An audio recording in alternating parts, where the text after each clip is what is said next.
everyone back to episode 60 of Today in the Scene. I'm Joe with Indie Arcade Wave, and I just want to say thank you to everyone that's checking us out. We appreciate subscribes, likes, shares, things like that.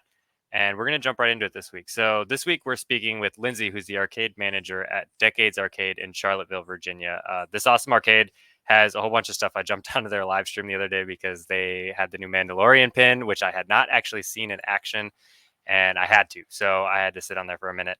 And they've got a ton of pins, new, old, classic arcade games. They've got some modern games, and they've got so much other stuff like dome hockey and foosball, things that you would love to see at an arcade. So anybody that goes to arcades could find something fun to do here. I guess I'll introduce Lindsey now. How you doing today, Lindsey? Hi, I'm good. Yeah, I just want to say thanks for jumping on here so we can talk about your arcade. I don't think I've really talked to anybody in Virginia except for maybe Chris Myers, who runs Starport. That might be West Virginia. I might be mixing them up right I was going to say, I don't think that's, yeah. He might be in West Virginia. But before we jump into it, I just want to say thank you for checking us out. If you would like, share, subscribe, things like that, it means the world to us. And I guess let's get into it, Lindsey. So let us know about yourself. You're the arcade manager of Decades Arcade. Just let us know who you are and what you do there.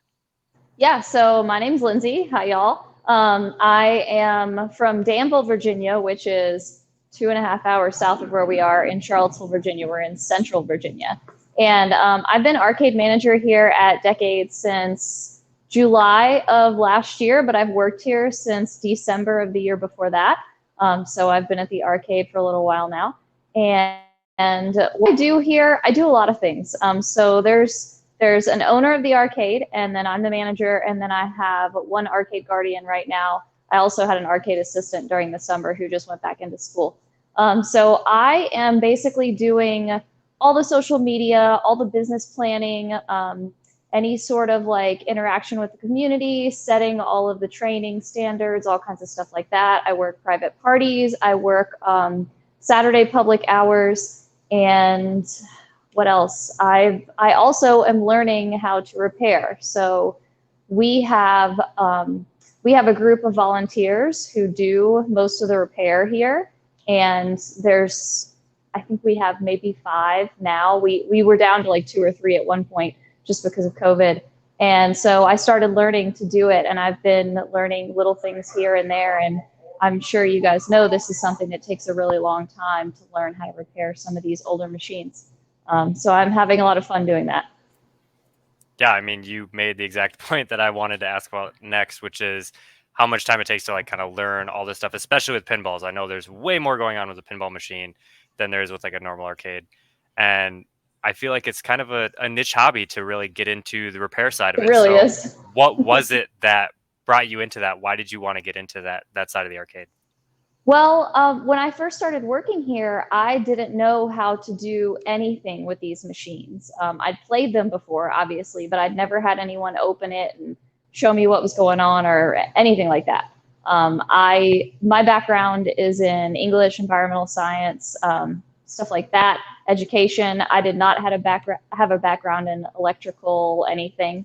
And so one of the volunteer techs, starts showing me everything, and I was like, oh my God, this is so cool. Like it just got me, And so I just went from there. I really love learning, and I'm one of those people that's kind of like a jack of all trades. And as soon as I found that there was this whole world of stuff that I had no idea they were so complex, I was hooked. So it's just gone from there. Yeah, it's just a domino effect. You knock one over and there's something else you want to learn, and it's a rabbit hole, really. There's so many games that people will probably never see, honestly, that were released, and there's always something else to learn. So tell us about Decades Arcade. Like, how did it come to be? I know you said you just joined, what is it, in the last 2 years, basically, you've joined them. Well, it hasn't been around for that long. So, okay. So Decades Arcade, as it is, opened in October of 2018. So I actually only joined on a year after that. But before that, it was around for about a year, called Paul's Pinball Palace. And our owner's name is Paul. So Paul is a doctor. I call him Paul, but he's actually Dr. Paul Yates with a PhD and an MD. So this was just his hobby. He had a couple of pinball machines at home, and then like a couple turned into more and more and more. And his wife was like, "Get these things out of here," because it was starting to like overwhelm the garage. And so Paul's Pinball Palace was born. He had, like I told you, there are the volunteers, and so there's a couple different guys who also collect pinballs and fix them. So he got all of them together. Some of the guys donated machines. Some of them had theirs on lend to the arcade. And that's how the first place was born. There were about 30 machines over at Paul's Pinball Palace, which was also in Charlottesville, just down the road, and quickly outgrew the space that was there. And we are now in a big warehouse. So like what you see behind you is the main room, which has our pinball machines. We have a little over 30 in here. But we also have 5 or 6 more rooms. It depends on what you count as a room. But we have over 100 games now. So it's grown quite rapidly. That's really funny that he's a doctor, because that reminds me of Brian from Paradise Arcade here in Minneapolis, who we met a while back, and he does a ton of game repairs and stuff like that around here, just as a hobby on the side. He's a spinal surgeon, but like he collected so many games that he needed to find somewhere to go with them. That's exactly the same thing that happened here. Paul is an eye surgeon, and his BS is in electrical engineering. So he first was into electrical stuff, and then, this was just his hobby on the side as he, operates on eyes at UVA, the University of Virginia. That's where we're right next to. Yeah. Either repairs electronics or repairs people's eyes. He likes to fix things with his hands, I guess. Surprisingly similar, tiny little, So I guess the next thing is games. We've talked about pinball a little bit. What kind of games do you guys have on the floor? You said you have over 100. And are there any games that you are looking at right now to potentially bring in the future? So we have, to start off with what we have on the floor. Like I said, the main room here that you see behind me is our pinball room. We go from, let's see if you can see it, 1957 back here with silver. And then we go all the way up to 2021 as the Mandalorian that we just got. We have something from every decade in between, which is how we got the name Decades. And then that's our main room. What is on this side of me right now is called the blue room. That's where we have a lot of our interactive stuff, like the punching game and the arm wrestling game and the air hockey and the bubble checks hockey. And we have Pump It Up. That's something new that we got this year. The 2-player where you can dance next to someone else, skee ball, all kinds of stuff. That's a really popular room with everybody, but especially like the younger kids. I like to try and point out to the younger kids, like, here's the stuff you might like. Then we have a room we call the red room, or the retro room. That's mostly 80s stand-up arcade classics. And then we have what we call Produce Alley, because this used to be a produce warehouse, and there's still a big sign that says vegetables. And there's some 90s games back there. We have a staircase that goes up, and then if you see behind me, we have 2 more rooms upstairs where we have a console set up. We used to have more consoles before. We'd have 3 set up, but COVID, we didn't want to have like that big gathering space. And then we have a jukebox up there, and then in where you might be able to see right up here, Super Pac-Man, we have some more 80s and 90s stand-up cabinets in there. So we have over 60 cabinets. And then we have over 30 I think we were at 35 pinball machines the last I counted. And like all the games added up together, the last time I counted was 108. Now, with that being said, you ask the question of, what are you thinking about bringing next? Well, we have something we affectionately call the graveyard, which is another storage space, like an entire room just full of projects. It's kind of overwhelming when you go in there, and we just have so many projects. I would say that we probably have more projects than we can deal with, but right now what we're in the process of, and what we started doing during COVID, once we had the downtime to do it, is to look and see what we wanted to keep, what we wanted to sell, what we wanted to put on the floor, what we wanted to take off the floor. And so we end up rotating things in and out. I would say every couple weeks, like there will be something, either a cabinet or a pinball machine that rotates out. As far as something new, we have our volunteer force of techs, and they all, because they do have this, it's like a, what's the word? I can't remember. What's the word called when I can't remember what the word is? It's not collab. It's collective. God, I couldn't think about it. Sorry, it's late here. It's like 9:30 now. So we have that collective sort of thing where they get input into what happens on the floor since they put in a lot of their time here. And we have different things that people want. I really want to get a Willy Wonka pinball machine. Then somebody else, I think it's Ethan, who really wants Alien. Everybody has like the one thing that they want. And so what we do is we just kind of see what comes up for sale and see what the price is and how easy it is to get it. And we'll get something, you know, every couple months, switch things out. Yeah, it's always nice to keep it fresh. And like you said, with all those projects, it's easy to take on a project. It's hard to finish it. So you always have way more projects than you actually finish. And just in the arcade hobby in general, like you find a cabinet and it's a good deal, it's hard to say no, even if you got to fix it. Which is why we have a whole room full of games. And you're ready to fix them up and move them back out there. I guess on the topic of games, you kind of we're talking about what other people wanted and you want the Willy Wonka and stuff. What are your top 5 favorite games that are on the floor right now, and why are they your top 5? Okay, so number 1 is Metallica, Metallica Pinball. That everyone makes fun of me because I talk about Metallica and play Metallica so much. I've played everything in here. I've played all of these games, and that's the one I always go back to. I love that it cusses at me. I know that's funny, but like I love that it cusses at me. I love the the balance of the flashy light and like the chaos. I love the rock music. I would say that for someone who's into gaming, I'm not super into like the sci-fi aspect of stuff. I really like I'm a big like rock fan, so I really like the Metallica machine. That's my number 1. I did have a high score, like one of the high scores on it, until it went into Pinball League.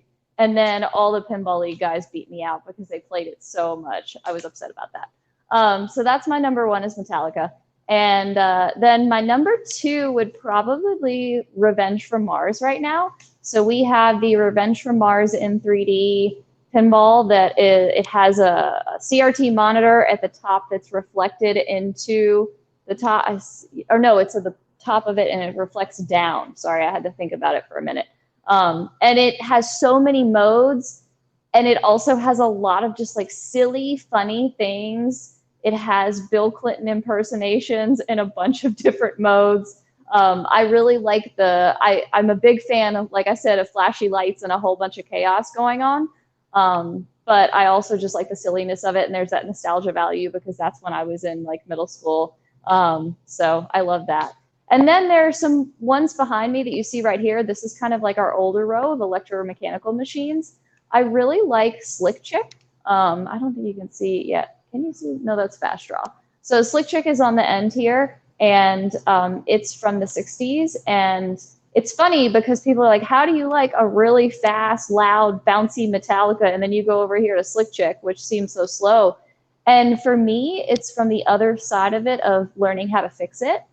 What I really like about the electromechanicals is that they don't have any of the computer aspect of it. And for me, who's just learning, I can pull out the schematic and I can actually sit there, and that's not to say I can always fix what's going on, but at least I can sit there and learn and understand as the tech does. The guy who takes care of these, his name is also Paul. We have 2 Pauls. His name is Paul Furlan, and he's just a master. Like, he's a master. And so I've been learning from him how to fix the electromechanicals, and I really, really enjoy those as a result of seeing it all from the inside and being able to work on it. So that's all pinball. Then I would say the last one to put in my top 5 would be Wacky Gator. If you are not familiar with Wacky Gator, it's got 5 gators that like come out of a hole, and you just hit them and then they go back in the hole. It's not like it gets really advanced, but I just love that game. It was also because I remember playing it when I was little. I think it came out in 1990. I remember playing it when I was little, so when I saw it come into the arcade, Paul bought it, and I was like, yes, that one's mine. And And it was one of the things that I fixed mostly by myself for the first time. So there's also that. I really enjoyed learning about the way that it works. There's a 2-lever system where like you hit and then a lever goes, and then that makes this lever go like this. And then there's an optical sensor on that side that breaks, and that registers the hit. So I thought that was super cool. Yeah, I mean, to finally like understand how the inner workings work with a game like that. It's funny you brought that up because I actually just played it like 3 days ago at Can Wonderland in St. Paul. Theirs needs to be fixed. There were a couple broken gators on it, but it was still fun to play it because I hadn't played it since I was really little. Yeah. Well, and I mean, like on ours, it's all original plastic. And then we had the same thing that a gator broke. And I was like, what do we do about this? We ordered some replacement parts from, I think they were from China, and they did not fit. And we were like, well, great. So we had to find another set of original gators to put on there to make sure that they would actually fit. I mean, plastic from, like over 30 years ago. Yeah. Doesn't hold up perfectly, right? I guess another thing that I'm curious about with you is, where did your video game history start? Like, what are some of the earliest memories you have that push you in the direction of like really enjoying video games? So I'm sure this is a common one, but classic Nintendo, Mario, Duck Hunt. You know that one where the cartridge is like in half and there's like Mario on the top and then there's Duck Hunt. Yeah, I think that was released with the NES, if I'm not wrong. Yeah, so that's what I had. That's what I had growing up. I had a Super Nintendo, and then my favorite one on that was Donkey Kong Country. I love Donkey Kong Country. I played that so many hours of my childhood. From there, I didn't have, well, I did, there was a place in Danville called Pocket Change, and there's this game that I remember playing, and I still haven't been able to figure out what it was. So like a straight game that lived old mine that I've still been trying to figure out what. And I don't really remember a lot of the details. I just remember what it looked like. Anyway, so Pocket Change was a place I used to go to with my dad and with my brothers when I was little. So I had all that like classic 90s kid, formation. And then when I was in high school, I played a lot of PlayStation 2, and I played Warcraft 3, and then I played Diablo. So like that was all of my, teenage years kind of thing. And I really, honestly, going into college, I would say in the middle of college until I started working here, didn't do that much. Like I was really ambitious in another career field, and I didn't play video games much at all. And then I kind of stepped back from what I was doing before. And at COVID, when COVID happened, the career that I was doing before like completely disappeared. I used to run restaurants. And I stepped back from the restaurant that I was running to kind of like start training some managers underneath of me while I was GMing. And then when COVID happened, our restaurant closed. And I was like, all right, full in on the arcade as soon as the arcade reopened. Yeah, I mean, a lot of people have very similar memories with video games. I mean, the NES is just timeless. Everybody has played it, and it's hard to get around it. And I feel like anybody that's had a long stint with video games and got into PC gaming have touched something that Blizzard made. Like it's pretty hard to not play a Blizzard game at this point. So let's talk a little more about the arcade and let us know like what kind of events you guys have, what your schedule is, when people could actually come and visit, things like that. Yeah, so we do public hours. We have Friday night, Saturday all day, Sunday in the afternoon, and right now we're doing Monday nights. We probably are going to stop that with the fall. It was a really good summer thing to do. And that's our public hours we do. We have no tokens, no quarters. We just have where you come in and you pay $12 and you get to play for as long as you like for that day. So like on Saturday, we're open 1:30 to 11. You can come in at 1:30, get your wristband, and play all day if you want to. It's like the best deal in town. And so that's public stuff. Public hours are really, really fun. I love, love, love showing people around like in the games and like teaching them about the games and like igniting the love of games in kids who like they walk in and they're like, whoa, So that's the arcade. That's public hours. And then we also have Dominion Pinball League that plays here. So it's the International Flipper Pinball Association. I'm trying to think if that was the right order. Sorry, I get orders mixed up sometimes. So it's all like officially ranked. And we've been doing that for years here. We did a selfie league throughout COVID, and we just started back in like real competitive gameplay where all of us play together. And that's really fun. We do that every week on Tuesdays. And we've got a pretty solid group of people who come and do that and have been doing that for a while. That I think is like the biggest constant thing that we do. We were doing some events beforehand, before COVID. I feel like BC is now before COVID. And we haven't done any events in person just because we've been really, really cautious as far as having a lot of people in here. We've had a pretty low attendance cap.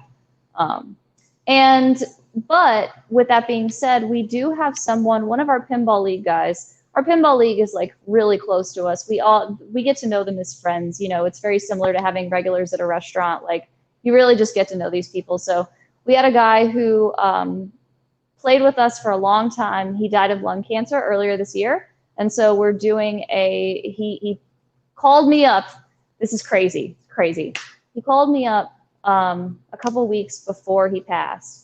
And he was like, listen, I trust that you will do this. I want you to make me a pinball tournament, and I want every single dollar to go to charity, and I want you to keep my name alive. And I was like, you got it, dude. Like, thank you for choosing me for this mission. So we are having a memorial tournament for him with money going towards anti-smoking campaigns in St. Jude, which was his favorite charity. And we're going to start that in April of next year. We also have another tournament that we're going to do, another pinball tournament. We really do focus on pinball tournaments, I would say the most, just because all of our techs are super into pinball. But what we are trying to get started this year is to do more with like actual arcade cabinets. For Pac-Man's anniversary was 40-year anniversary in 2020. And since we didn't get to celebrate it because we were closed for COVID, I did an event this year for 41st, better late than never. And I had an event where you could go around and do a Pac-Man passport, and you fill up your highest score in each Pac-Man game that we have, because we do have 5 in the arcade, and then turn it in, and whoever got the highest score would get like bragging rights, and then everyone went into a lottery to win different prizes, including like, you know, Pac-Man merch and stuff like that. So that was really fun. We try and do things that go, you know, from the casual gamer to people who just come in here once every couple months, all the way up to the really serious gamer. Yeah, I mean, those sound like awesome events and a lot of good reasons behind them. And obviously, pinball events are fun too. And it's nice that you want to do arcade stuff too. I mean, that pinball or the Pac-Man thing sounds fun. Like, you have all the different Pac-Man games, and you Yeah, can play them all and see how yeah. you match up in each one of them. Yeah, I mean, I guess that's kind of everything I had for you. All that's really left is just let people know where they can find you. So give us those social media links. Yeah, so on Instagram, we're Decades Arcade. I do have a TikTok, but like apparently I'm too old for TikTok. That's Decades Arcade too. Facebook is Seville Pinball. For those of you who aren't familiar with Charlottesville, we go by Seville. And we are in Belmont in Charlottesville, Virginia, which is a short walk from our main like downtown mall area. We have this huge, lovely warehouse to come and visit us. And like I said, we're open Friday nights. Right now, we'll probably go a little bit, we end up shortening our hours for fall. But right now, we're open Friday nights from 5 to 11, Saturday 1:30 to 11, Sunday 1:30 to 6, and then Monday 6 to 10. Awesome. Well, I'm going to throw all those social media links down in the bottom here so that you guys can check them out. And you definitely should check this place out, especially if you're in the Virginia area and you want to play some pinball. I mean, why not, Yeah. right?